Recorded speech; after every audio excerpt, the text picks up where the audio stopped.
नमस्कार प्यारे बच्चों, स्वागत है आप सबका आपकी अपनी क्लास राइट स्मार्ट। मैं हिमांशु यादव रात के 9 बजे लेकर हाजिर हूं संविधान का आर्टिकल नंबर 28। आपने स्कूल में सुना होगा कि हम लोग प्रार्थना करते हैं, प्रेयर करते हैं। कुछ स्कूल आपने सुने होंगे जहां पे वो भोजन करने के पहले भोजन मंत्र कराया जाता है। कुछ स्कूलों में आपने देखा होगा कि जो लड़के होते हैं वो अपने सर के बाल मुड़ा के चोटी रख के और फिर पढ़ते हैं सफेद कपड़े पहन के। कुछ जगहों पे आपने देखा होगा वो व्हाइट टोपी लगा के पैजामा कुर्ता पहन के बच्चे मदरसे में पढ़ने जाते हैं, देखा होगा।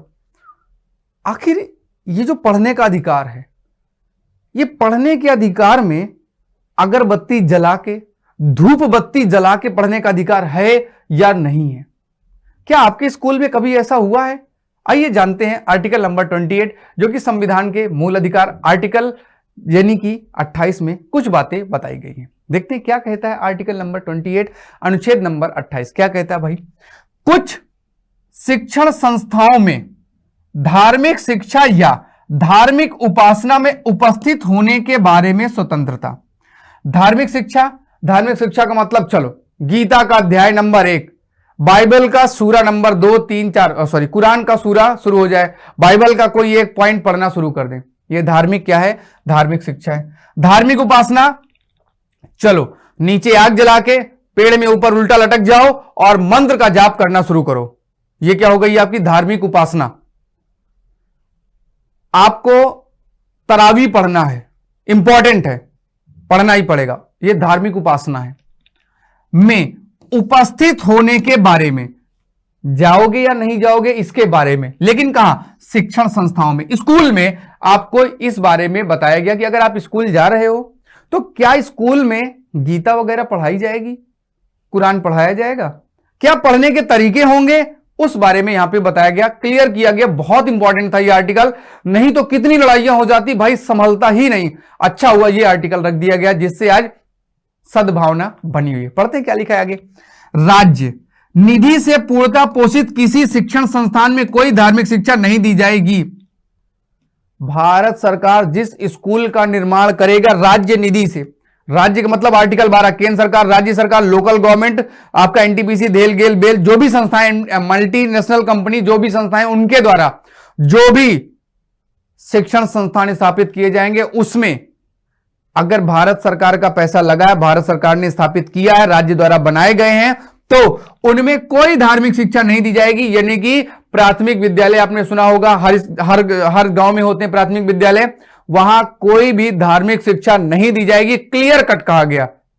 ओके, बात खत्म, मान लेते हैं, इसमें इतना गुस्सा होने की क्या बात है। देखते हैं अगला पॉइंट नंबर 2 में कहा गया खंड 1 की ये वाली बात ऐसे शिक्षण संस्थाओं पर लागू नहीं होगी। अच्छा, जहां पे भारत सरकार ने स्कूल बनवाए वहां पे तो लागू नहीं होगी, लेकिन ऐसी भी जगह है जहां पे वाली बात लागू नहीं होगी। कहां पे लागू नहीं होगी? जिसका प्रशासन राज्य करता है किंतु जो किसी ऐसे न्यास के अधीन स्थापित हुई हैं। कहने का मतलब उनकी मार्कशीट तो भारत सरकार देता है। हाई स्कूल, इंटर, जैसे मेरा स्कूल का नाम है बीएमसीएल पब्लिक स्कूल, हमारा स्कूल एक संस्था है बीएमसीएल, उनके द्वारा बनाया गया, हमने वहां से पढ़ाई की, लेकिन हमारी मार्कशीट उत्तर प्रदेश बोर्ड के द्वारा दी गई है, उत्तर प्रदेश बोर्ड के द्वारा दी गई। तो कहा क्या गया ये वाली बात कि धार्मिक शिक्षा यहां नहीं होगी, तो भैया हमारे स्कूल में ये वाली बात लागू नहीं होती। क्यों? क्योंकि केवल मार्कशीट भारत सरकार ने दी है। पढ़ाया किसने है? पढ़ाया किसी एक न्यास ने, किसी एक संस्था ने जो कि प्राइवेट है, विन्यास या न्यास के अधीन स्थापित हुई थी। हमारा स्कूल 2002 में स्थापित हुआ था, हमने 2009, 10, 11, 12 में कभी पढ़ाई की होगी। जिसके अनुसार उस संस्था में धार्मिक शिक्षा देना आवश्यक है। मान लीजिएगा कि कोई एक हमने धार्मिक संस्था स्थापित की, जैसे बाबा रामदेव गुरुकुल संस्थान ऋषिकेश। अब मेरे स्कूल में जो भी आएगा पढ़ने, मैं तो उसे कहूंगा भैया गीता पढ़ना शुरू करो।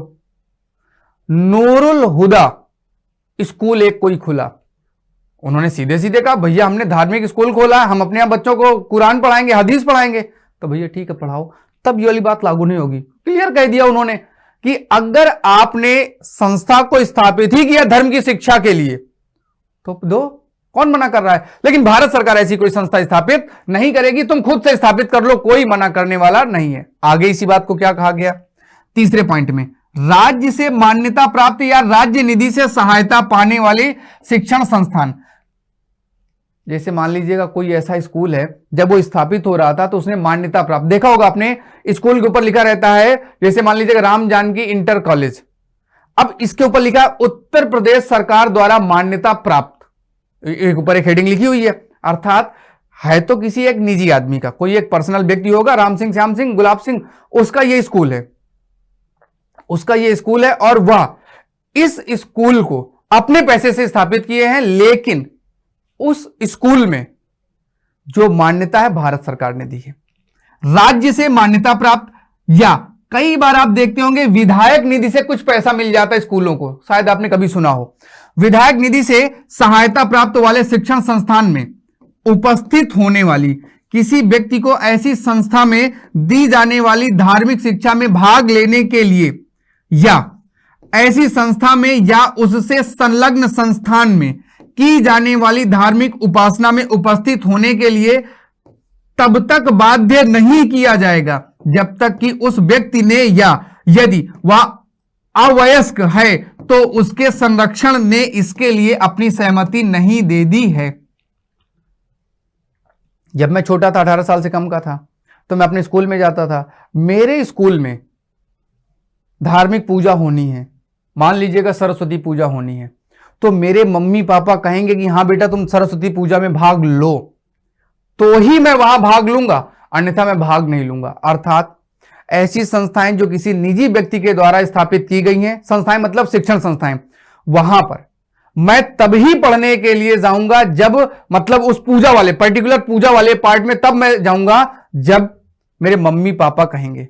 अब आप याद करो, आप अपने जमाने की बात याद करो, जब आपके यहां प्रेयर होती स्कूल में तो आप क्या करते हो, आप प्रेयर में पार्टिसिपेट करते हो, और प्रेयर में हो सकता है कुछ संस्कृत के श्लोक हो, वो हिंदू धर्म के हो सकते हैं, तो आप मना कर सकते हो भैया हम ये नहीं करेंगे, लेकिन प्रेयर में आपको जाना पड़ेगा। क्यों जाना पड़ेगा?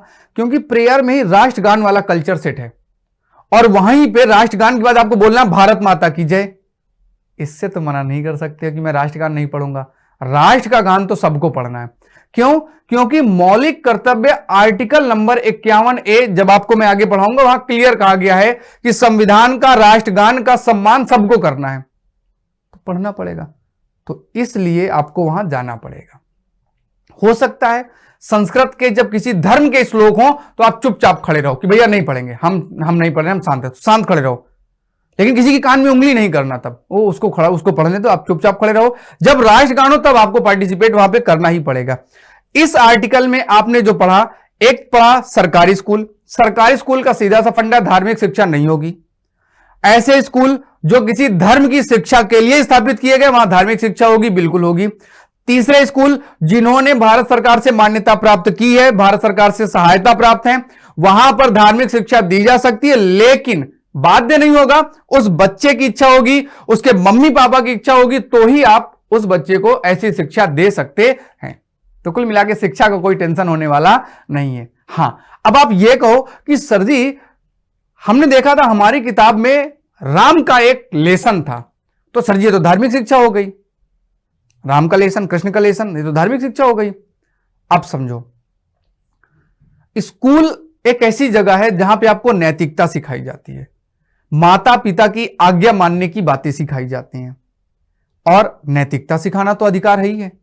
तो आप उसे क्या कर रहे हो? धार्मिक शिक्षा। मैं आपको बताता हूं, धार्मिक शिक्षा का मतलब आप अगरबत्ती लेके जुटो कि आज अध्याय 15 पढ़ेंगे, सब लोगों का स्वागत है, अगरबत्ती जलाओ, फूल माला उस चैप्टर में डालो, उसको पैर छुओ, और फिर गाजे बाजे के साथ उस पाठ को पढ़ा जाए। ऐसा तो नहीं होता। वो एक कहानी के माध्यम से आपके जीवन में अच्छाई का समावेश करने के लिए वो अध्याय रखे गए हैं, ना कि किसी धर्म की प्रगति के लिए रखे गए हैं। इसलिए वो अध्याय धर्म के नहीं, बल्कि सदाचार, नैतिकता, लोक व्यवस्था को बनाए रखने के लिए आपके एजुकेशन के जो क्लासेस हैं उनमें उसको समाविष्ट किया गया है। तो आज के लिए इतना ही, फिर मिलेंगे अगले आर्टिकल 29 के साथ। मुझे दीजिएगा आज्ञा, कल मिलूंगा 9 बजे। वीडियो अच्छा लगा तो लाइक जरूर कीजिएगा। Tata bye bye, take care.